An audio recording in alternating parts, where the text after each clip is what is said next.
ایک سعودی شخص نے کسی فلپینی عورت سے چھپ کے شادی کی۔ چونکہ وہ پہلے ہی شادی شدہ تھا اور پہلی بیوی کے ساتھ اولاد بھی تھی، جب اس شخص کو بیماری لاحق ہوئی تو اس نے اپنے پہلی بیوی کے ساتھ جو اولاد تھی ان کو وصیت کے لیے جمع کیا اور ان میں سے اپنے بڑے بیٹے کو بتایا، بیٹا میں نے چھپ کے ایک فلپینی عورت سے شادی کی ہوئی ہے، میرے بعد ان کا خیال رکھنا اور وراثت میں ان کو بھی حق دینا، اور ساتھ ہی ان کا مکمل پتہ بھی دیا جہاں وہ رہتی تھی۔ کچھ دن بعد وہ شخص وفات پا گیا۔ ان کا بیٹا قاضی کے پاس گیا اور پوری تفصیلات بتا دی۔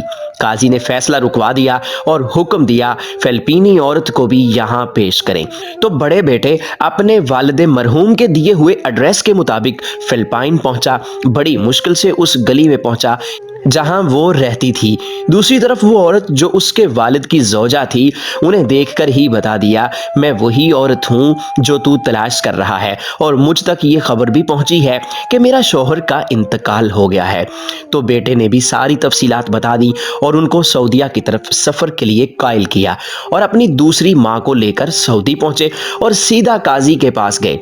تو اس عورت کے حصے میں 8 لاکھ ریال آیا، جو پاکستانی روپیوں میں تقریباً 2 کروڑ 16 لاکھ کے لگ بھگ بنتے ہیں، اور ساتھ ہی قاضی نے حکم دیا کہ ان کو عمرے کی ادائیگی کے بعد فلپائن روانہ کیا جائے۔ بڑے بیٹے نے ایسا ہی کیا۔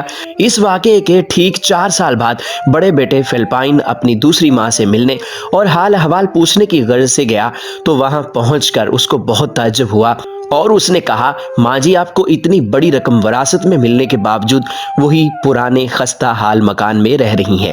ماں جی نے اس کا ہاتھ پکڑ کر ایک جگہ پر لے گئی جہاں ایک بڑا اسلامی ادارہ قائم تھا، وہاں حفظ القرآن کا شعبہ بھی تھا اور یتیم خانہ بھی۔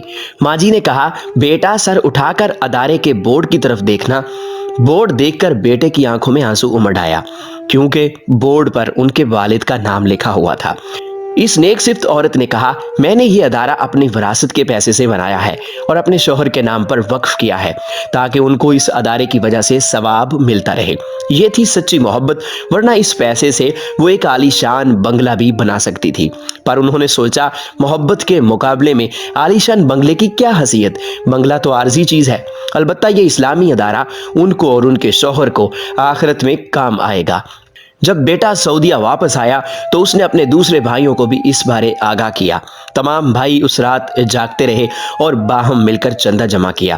اسی ایک رات میں 5 ملین ریال اپنے والد مرحوم سے منسوب اس ادارے کے لیے انہوں نے چندہ جمع کیا، جس کو ان کی دوسری ماں نے ان کے والد سے بے لوث محبت کی بنیاد پر قائم کیا تھا۔ سبحان اللہ! یہ واقعہ وہاں کے عربی اخبار میں بھی چھپ چکا ہے۔ فی زمانہ رئیسوں کی اولادیں وراثتی رقم کے حصول کے لیے اپنے والدین کے مرنے کا انتظار کرتی ہیں، اور جو سچی محبت کرنے والے ہیں اپنے مرنے والوں کو توشہ آخرت بھیجنے کی فکر میں رہتے ہیں۔